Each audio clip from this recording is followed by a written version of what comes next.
that you definitely don't want to miss out as we drive business together with you. Like I said earlier, there was that is a PRO, that is public relations symposium that happened on last week around Hotel Africana, that it is very important for an organization or institution to have a representative representing them towards the public and vis-a-vis that. And to head us into the discussion to understand why is it very important for public to have relations with the institutions or organizations is very important. With me is the president, that is the President Public Relations Association of Uganda, Prau, Mr. Mwanga. Stephen, thank you so much for joining us this particular morning. Good morning, how are you doing? Good morning, pleasure being here, and good morning our viewers. How did the symposium go? If you could just have a recap for us last time. Well, yeah, I can say it was a successful event. We had over 300 guests drawn from different sectors and drawn from both private and public sector. And we brought so many academicians on board. The symposium brought students on board. There were journalists on board. There were other stakeholders in the PR industry, like people from the human resource, marketing, advertising. It was a success. All right, and then. I'm very proud. And as I've been saying, I thank all those who made it to the symposium. Okay. They are very great people. And then why and also when does an institution or organization need public relations? Wow, good question. There are so many authors that have authored books or written books about the need for public relations in every organization. And many of them, including PR theorists, contend that each and every organization, each and every business entity require a harmonious, someone that can drive that relations between its activities and the publics that it serves, or also the publics in general. You see, so I cannot say that some organizations may need PR presence and some may not. No, all organizations, as long as you have activities that you execute, you have a public that you serve, you need someone that coordinates your relations between your activities, the relations between you as an entity and the publics that you serve. So all organizations need some element of PR presence, including individuals. I was crossing to that. Like, is it just limited to an organization or institution? No. Do I need a PRO to represent me? As long as you have activities that you execute as an individual, you need a PR person. You have heard of people that work as press secretaries, to know some key persons.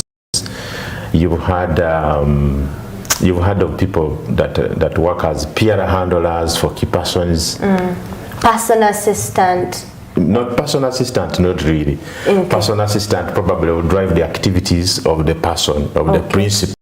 The PR person will ensure that this person is covered positively in the media, this person gets corporate visibility, this person gets media coverage, proper media coverage, this person's activities with the publics that the person deals with, are harmoniously aligned. Exactly. Yes. And is it about always positivity? Is it about the need to drive your institution positivity towards the public vis-a-vis the individual positivity?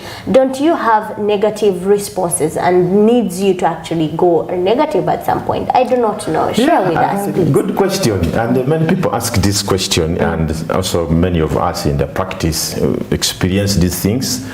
But as I said, when you read the works of Will Cox, you read the works of Edward Bernays, those are PR authors that have authored books.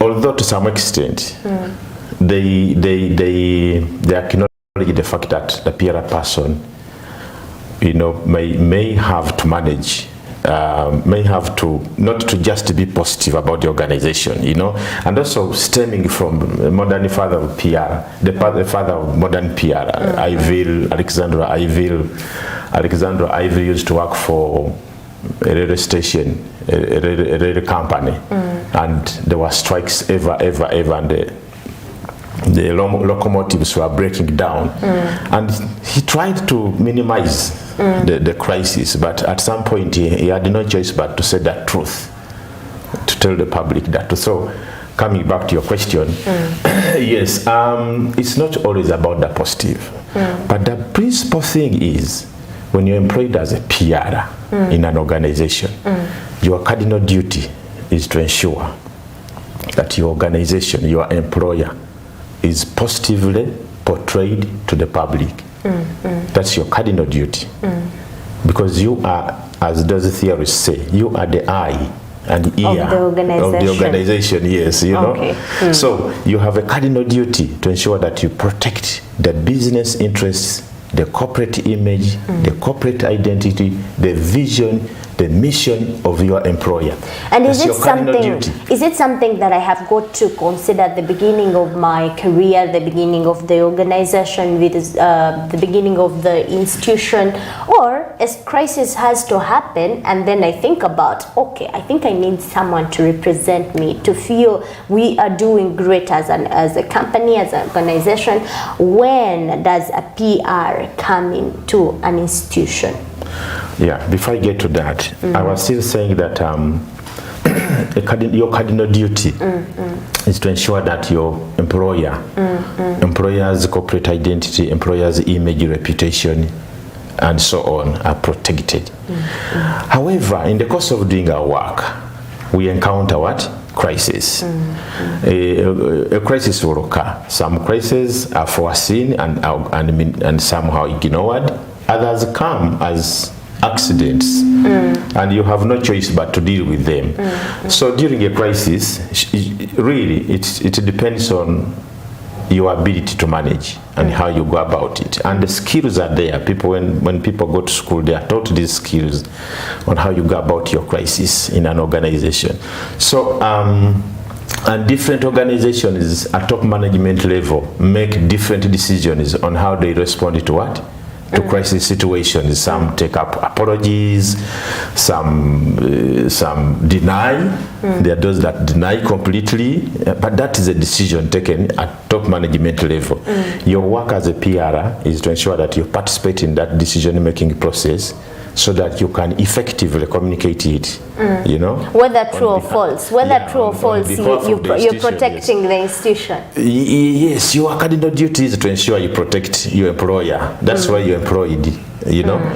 So, but when a crisis occurs, like I said, you have the leeway to speak, to have a meeting as an organization and decide on the way forward. Okay. How you're going to manage a particular situation. You gave an example of the gentleman working at the railway station. At some point in the crisis, he kept on reporting positivity for the company, positivity. Alexander Ivy.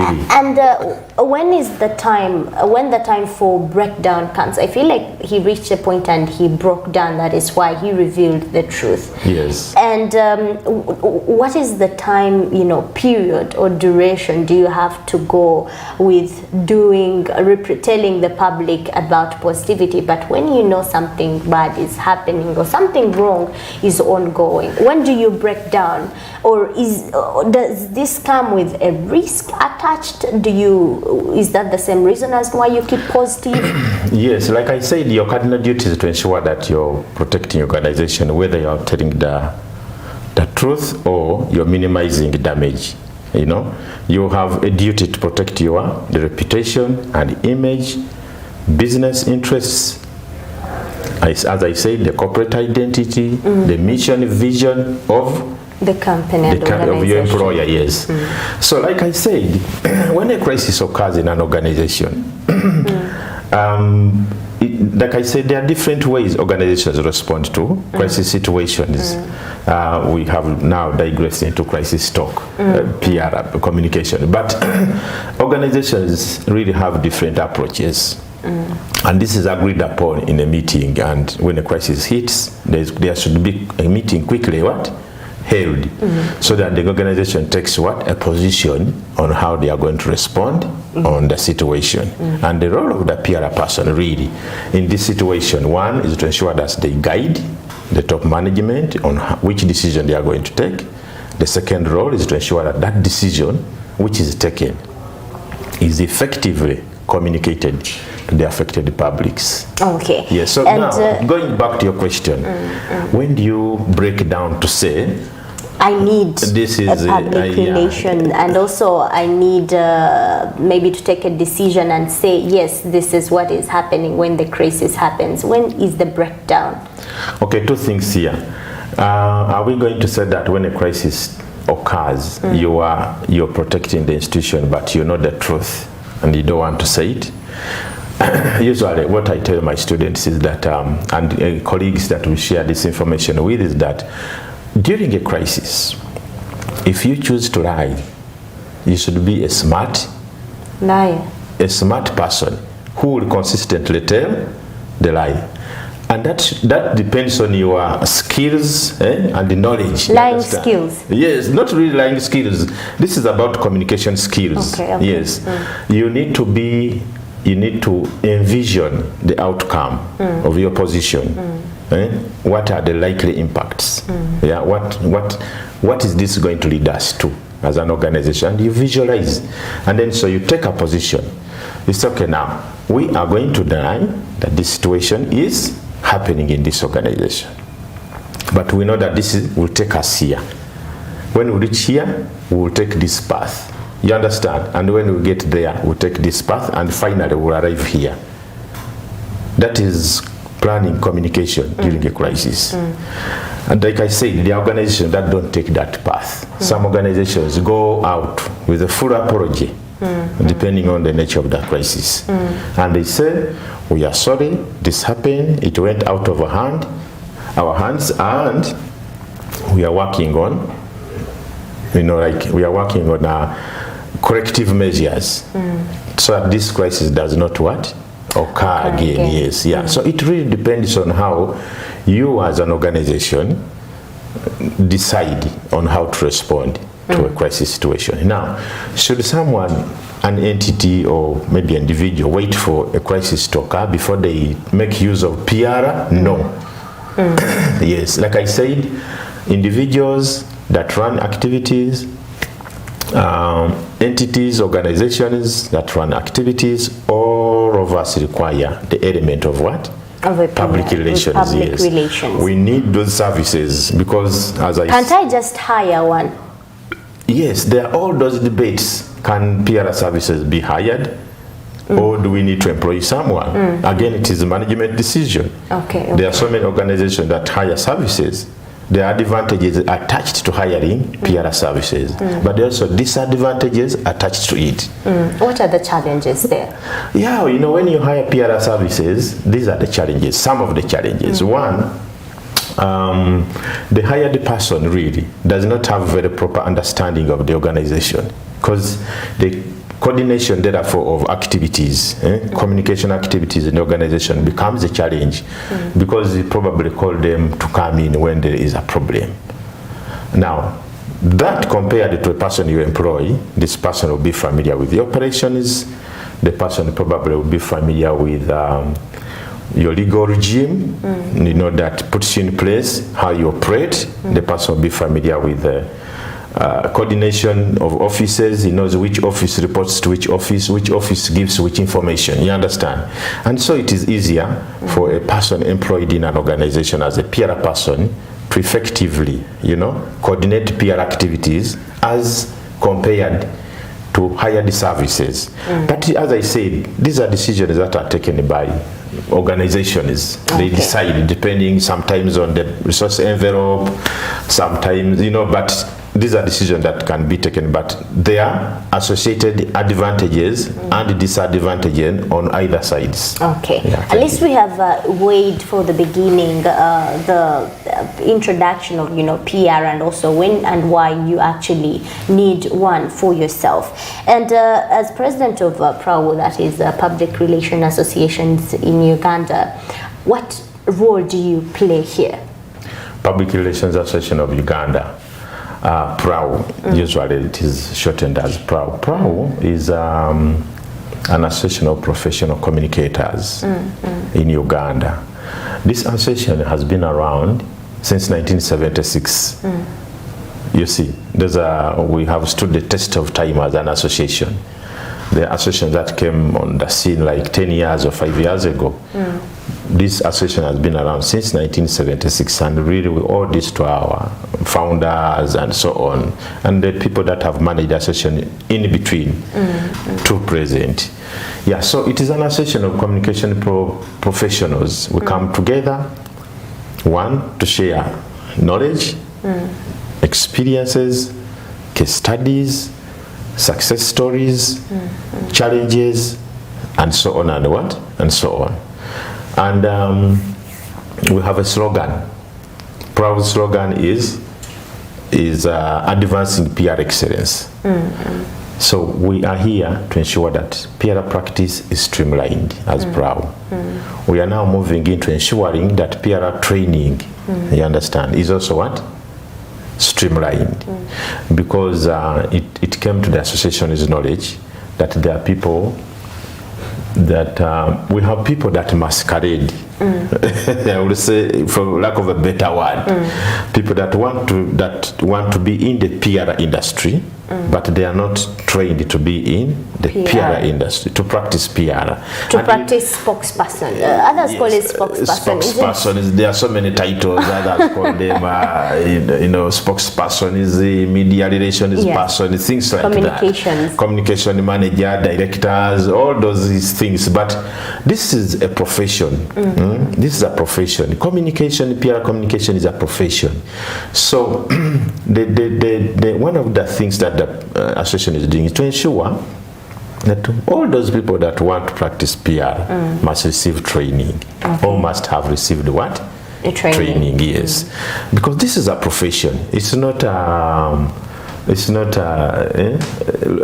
something. I feel like it's something easy. I don't know, you can correct us, what makes it more professional and harder, because sometimes when you're on the other side, you see not to see what people are going through. Just coming and defending you as an individual is very easy. Just coming and defending as an institution and saying, this is what we're doing, we're good people, this has not happened. I feel like that is why people come out and, just find it very easy to come on board. How challenging is it with your professionalism, or those practicing it professionally? Good question. Now, when something becomes when it's something called a profession, or when something is called a profession, for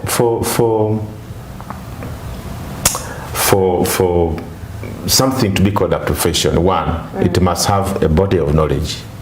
Now, PR has a body of knowledge. I've been telling you about authors that have written books on PR, and a number of them. Edward Banney and Will Cox and Catlip Center, those are just examples, But when you go through to read, there are so many people that have written about PR. So PR has a body of knowledge. It is a complete course that people train in, so you receive a body of knowledge. Now, for a practice to be called a profession, it must be that practice that impacts on society. And you can see that communication, if well managed, even when it is not well managed, it causes an impact on society. So then back to your segment, the other segment of the question, the competition where you say that is it just spokesperson? Yes. Is this spokespersonship? I can defend someone? No. You see, professional PR goes beyond that. Completely beyond that, and that's where many people get it wrong. It's not about speaking. by the time someone goes to speak for an organization, they've done a lot of research. There's a lot of planning, communication planning. There are so many other activities involved before someone comes on the screen to speak for an organization. A lot of it. And this, I can mention some of them. You know, when you're a PR person in an organization, there are so many activities you're involved in. You do internal communication for an organization. You have to manage internal communication. Ensure that all platforms of communication, platforms and channels of communication are available to an organization are utilized. So you are able to communicate decisions of the top management of that organization with employers. Because employers form a very, very, they're key to the success of an organization. Now, who coordinates that? It's the PR person. Okay. Now, PR people plan communication. You plan, you do a communication plan, and you say, in this month we shall do this activity, this month we shall execute this, and then you come back and lay a communication strategy for each activity. Okay, like to sum it up, there are a number of activities done before you coming people out. Are involved in research. A lot of research is done. Yes. And how do you rate? So, just a minute. Okay. So before someone comes to speak for an organization, as a PR or maybe a manager, corporate affairs or director, they've done a lot of research. A lot of work is done in the kitchen there to prepare that information that you eventually deliver to the publics. You see. So we do a lot of work. We do media relations. We do now spokespersonship is just an element. You understand? There's quite a lot of Mr. Mwanga, you know your game very right. You know when you said just a minute, you said just a minute because you really want to tell me you do a lot of work. You know you're good at your work. But what can you tell us about you rating public engagement with various institutions ranging from government? How has it been? You're the president of Public Relations Association of Uganda. Can you relate or can you rate how your people are doing their work, ranging from government, how they are presenting government vis-a-vis the public, and when we go back to the private sector? Thank you. Yes, let me start with the public sector. You see, as I say, the communication is a key element in the success of an organization, because all activities of an organization really are implemented by use of what? Communication, including now the much talked about inflation, parish development model. Okay. You understand? Yes, parish development model. People can't have information about this. They can't help government in its execution until they have received the information about it. Now that is communication. But about that, I've seen actually, I have not noticed even more than 5 PROs or representing parish development model. It is either the top people, directors of certain organizations coming out to bring people on board, communicating to them, and also people in the ministries coming out to say, okay, you need to get your games onto the parish development. Yes, not specifically the PR. That's what I'm going to tell you. Now let me give you an answer to that. You see, like I told you, when we are in organizations as PR managers, we don't necessarily come to the media. Okay. Not necessarily that every PR person will come to the media to communicate an organization's position. Actually, there are many organizations where spokesperson is actually the CEOs. You find the CEO in the media, it is signed by the CEO. But the work is done by our team, the communicators. They prepare that information for the CEO. So because CEO is ideally the chief spokesperson or the face of the organization, then they ask CEO deliver this information to the public. So this information you are seeing back to the parish development communicators. The communicators are in the background. They are working on a lot of information that eventually comes to us. But that put aside, I was trying to emphasize the role of communication in activities of organizations, entities, private or public. So like your question was like how are you rating how do you rate? Yes, I can say that performance. Many organizations have realized the need to have someone to manage communication in their organizations. Many organizations have realized that need. And so I'll start from the public sector. You will know that government passed a policy that each district must have an information officer. That is a plus for us as communicators, a big plus for us, because that means government recognized the need for managers of communication in each of their local governments. Go to ministries. Almost every ministry now has a communications manager. Go to authorities of government, National Forestry Authority, Uganda Revenue Authority, Uganda National Roads Authority. All these entities, Uganda Civil Aviation Authority, all have people managing what? Communication. That is clear indication that... But the question is, have they done their work very well? From the break, allow me to cut you short. We're going to kickstart it from there. How they are making sure they represent their institutions to the public, and also public engagement towards PR work. Stay tuned to Smart 24 TV.